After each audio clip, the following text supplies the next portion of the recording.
Today we are going to find the multiples of 2. Okay, so up here it says multiples of 2. And I have my multiples paper and a marker. You can also use color pencil and it can be any color. Okay, so we'll start by counting 1, 2. We'll circle that. And we'll count another group of 2 from here. 1, 2. From here we'll count another group of 2. 1, 2.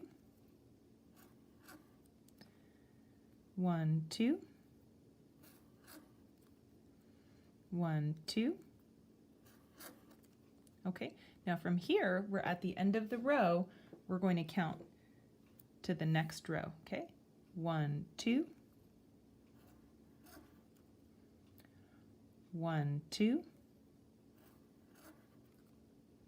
1, 2, and so on. Okay, so I'll let you continue. You're going to keep circling multiples of 2 until you get to the very end. And remember, when you get to the end of a row, you'll count to the next row.